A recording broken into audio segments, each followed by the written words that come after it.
La medicina actual acaba de acuñar una nueva definición médica para describir los síntomas de una dolencia hasta ahora no catalogada. Se llama el síndrome pospolio y en España afectó a más de 40.000 niños que en la década de los 50 fueron víctimas de la epidemia de poliomielitis. Aquel indiscriminado ataque vírico dejó secuelas permanentes en sus cuerpos y tras muchos años de olvido, 27 de ellos han decidido ahora destaparse en una exposición fotográfica impactante. Sus cuerpos desnudos están marcados por la cruel deformidad que provocó la infección. Son imágenes tan duras como llenas de valentía. Lo hacen para reivindicar dignidad y respeto y sobre todo para reclamar la oportunidad de integrarse plenamente en una sociedad que parece haber mirado hacia otro lado durante más de medio siglo. Informe Semanal saca a la luz su sacrificio en un reportaje de Vicente San Clemente y Enrique Barrera. Hospedería Fonseca, Universidad de Salamanca. Exposición Memorias heridas, cuerpos revelados. 27 hombres y mujeres se han desnudado para dejar constancia de que, como a otros 40.000 españoles, la poliomielitis marcó su cuerpo y su vida.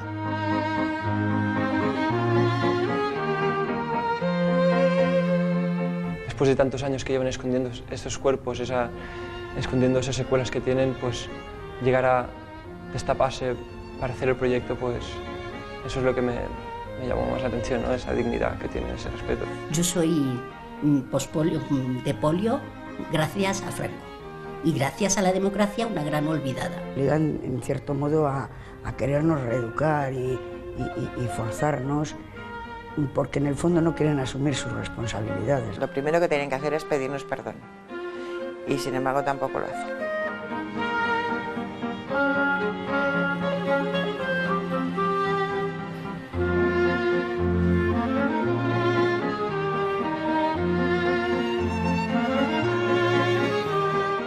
Desde la Facultad de Medicina, Juan Antonio Rodríguez, médico e historiador, ha ido recuperando las biografías de la generación que sufrió poliomielitis en España entre 1950 y 1963. Un relato optimista según el nodo y trágico según los protagonistas. Que conforme fuimos investigando, descubrimos que fue un proceso especialmente doloroso. La primera vacuna se descubre en Canadá en 1952 y se comercializa en Estados Unidos desde 1955. Desde entonces la vacuna hubiera podido estar disponible en España, pero no se reconocía la extensión de la enfermedad. Negar el riesgo de epidemia era también una forma de no comprometerse a algo que sin duda sería costoso, como era la vacunación. En 1958 el gobierno se comprometió a empezar las campañas, pero la vacuna era de pago. Eran 3 dosis y cada dosis costaba 3 pesetas. Que no existió ni una suficiente publicidad y, lo que es más importante, no existió gratuidad de la vacuna. La falta de gratuidad fue lo que inhibió a muchísimas familias porque no podían pagar el precio. El seguro de enfermedad dependiente de trabajo del ámbito de Falange publicó en diciembre de 1962 en el BOE que iba a iniciarse la vacunación de forma gratuita. Esto aceleró la decisión del Ministerio de Sanidad. La vacuna Sabin, la del terrón de azúcar, se distribuyó desde entonces de forma gratuita.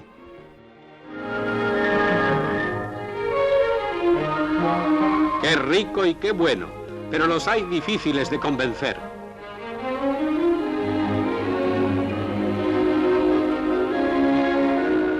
El balance: pasaron 8 años sin que se vacunara masivamente a los niños españoles. Se registraron 1.907 defunciones y 14.693 casos de poliomielitis paralítica. Me envolvieron en una manta y le dijeron a mi madre que estaba desahuciada, que no había nada que hacer por mí. Y mi madre en eso ha tenido mucho valor toda la vida. Me cogió y se subió en un coche y se fue a Granada. Cuando llegué no veía, no sentía, no podía apenas respirar. Me metieron en el pulmón de acero 21 días. La epidemia transformó la medicina. Se crearon unidades de cuidados intensivos, de rehabilitación, de fisioterapia, pero muchos pequeños tuvieron que ser internados una media de 4 años. Carmen estuvo en el Hospital de San Rafael, en Barcelona. Lo viví más bien como un abandono. La institución no es fácil. Además, yo supongo que ya me venía en las venas y era muy rebelde y creo que me creaba muchos conflictos. Para mí fue difícil. Y luego No es fácil que a los 15 años, que tú estás en plena efervescencia, venga un médico, te tire de la sábana y te quedes en pelota delante de 20 estudiantes. Eso era vergonzoso para nosotros. Y solo ves frialdad, castigo, dureza. Y no solamente en ti, sino también en tus compañeros. Y es una etapa muy triste para mí. La recuperación de movimientos de los diversos músculos atrofiados mediante el ejercicio es tarea importante que da excelentes resultados. La mano recobra su fuerza a base de voluntad y optimismo. Cuesta trabajo, pero al fin se consigue. El modelo médico que entiende que estas personas, para integrarse plenamente, tienen que remedar el canon anatómico y fisiológico, es decir, tienen que andar por sus propios medios. Y yo, para caminar, pues tenía que hacer este gesto, me tenía que apoyar en la rodilla y soportarme el peso de la pierna, porque si no me caía. Bueno, pues aquella mujer se le había metido en la cabeza que era algo que yo hacía porque quería, que podía caminar sin sujetarme la mano, y que era todo una especie de cuento mío, de llamada de atención por mi parte. Decía, incluso se lo llegó a decir a mi padre, y me acuerdo que me levantaba la mano, claro, cada vez que me sujetaba la mano me mandaba dar el paso, luego me soltaba la mano y yo iba al suelo. María Ángeles nació en Medina de Río Seco. Sus padres también hicieron una peregrinación de hospitales hasta ingresarla en San Juan de Dios, en León, donde llegó a crear su propio mundo. Tras una educación con dificultades, tuvieron que luchar para integrarse en el mundo laboral, superando obstáculos físicos, mentales, legislativos. Su integración fue una parte importante de la transición democrática. La gente que ha podido tener la suerte de estudiar, de conseguir buenas titulaciones, se ha integrado en el mundo laboral. Pero hay una gran mayoría que no ha podido hacer eso, no ha podido estudiar. El tema laboral ha sido triste, ¿eh? Muy poca gente, poquísima, ha llegado en condiciones normales a ello. Y luego también hay opciones, los centros especiales de empleo. También he tenido ofertas, pero es que si hablamos de un centro especial de empleo, hablamos de un centro especial de explotación de personas con discapacidad. Muchos activistas se formaron en organizaciones de iglesia. Otros, como Ana Liébanas, se integraron en el mundo sindical. Entró a trabajar en la administración, donde ha ido superando problemas de accesibilidad y aceptación, en lo que ha sido una negociación continua. Luché por la integración laboral e intenté hacerlo a través de una oficina que creamos en Madrid. Hacer entender a un sindicato, ¿vale?, que tiene que luchar no solamente por los trabajadores, entre comillas, normales, sino que también hay otros trabajadores que tienen dificultades. Eso ha sido muy difícil. Hasta dentro de un sindicato a nosotros nos han considerado como que éramos parte de los servicios sociales, parte de lo que antes se llamaba la beneficencia, ¿no? Pues realmente me he encontrado con mucha gente que decía que para qué queríamos trabajar. Después de décadas de esfuerzo, han empezado a notar que les fallan las fuerzas. Esta vez la enfermedad no afecta a las extremidades, sino al corazón, a los pulmones. Notan un cansancio general. Yo solo veía que me dolía, que no tenía fuerza, que donde antes ponía yo un vaso de agua, el brazo se me caía en cualquier momento. Yo vivía aquello con una desesperación terrible. Te diré que hace entre 10 y 9 años yo he notado un bajón en mi calidad de vida, o sea, de costarme más. O sea, también he hecho mucho esfuerzo porque he tenido una hija, he tenido que hacer lo que hacen todas las madres. Era un cansancio tan grande de llegar a estas horas de la tarde y decir no me puedo mover. El llamado síndrome pospolio no se ha identificado hasta las últimas décadas. Puede afectar a un 85% de las personas que han sufrido polio, sobre todo a las mujeres.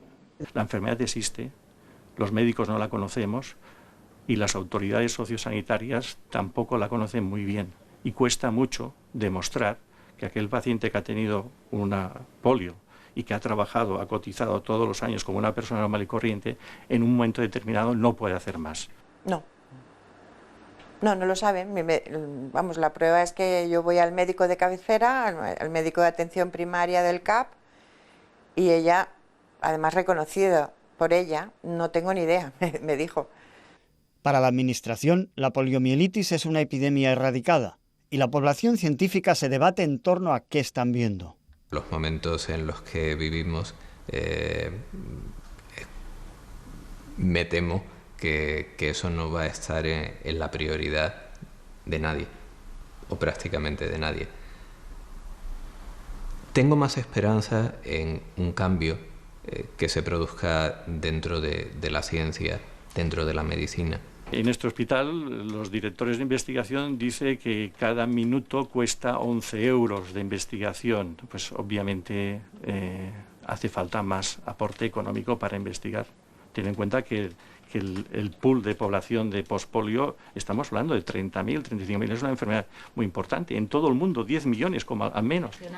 El síndrome pospolio no tiene un tratamiento. En el Hospital Vall d'Hebron sugieren una línea de investigación similar a otras enfermedades de la motoneurona, sobre cómo proteger a las neuronas que quedan vivas. En el 2010, la Organización Mundial de la Salud lo incorporó en la Clasificación Internacional de Enfermedades. Lo ideal sería conseguir que el Ministerio de Sanidad hiciera un protocolo de atención para nosotros. Yo reprocho al sistema sanitario y a la gente que ha estado cerca de mí y sabían que había un síndrome pospolio, el que no me lo hayan dicho. Porque yo quizá hubiera optado por una vida también, hubiera tenido la opción de elegir qué vida quería llevar. Pues porque tengo 52 años y tengo un cuerpo de 80. Carmen, María Ángeles, Ana están decepcionadas con el movimiento asociativo. Internet ha dado un nuevo empuje a sus causas. María Ángeles ha salido a la calle con el 15M. Hay que evitar el daño que hemos vivido y que hemos sufrido, que es injusto, yo no se le deseo a nadie. Entonces, como no se le deseo a nadie, cada día de mi vida lucho por evitar que le suceda a otro. Era una cosa que había que aceptar y que era resignarte, ¿no? Resignarte y mira, dar gracias un poco porque eras un instrumento de salvación. Y yo a eso me he negado toda la vida. Todo, rebelde me ha hecho simplemente el decir aquí estoy yo y tengo capacidad de hacer las cosas que la gente que tenía a mi alrededor pensaba que no, eso me ha hecho rebelde. Conscientes de que son la última generación en España de gente con polio, reivindican que se reconozca la existencia del síndrome pospolio y no cejan en enfrentarse a las adversidades externas y al deterioro de su cuerpo. La suya es una historia de lucha. Mi padre era muy protector. Mi padre, su ideal de vida para mí era haberme puesto en una urna y haberme llevado pétalos de flor para comer. Bueno, me hubiera cuidado como su gran princesa, pero no me hubiera dejado volar. En cambio, mi madre tuvo la fuerza y la energía para enfrentarse a él cuando hacía falta y para darme alas cuando yo quería salir.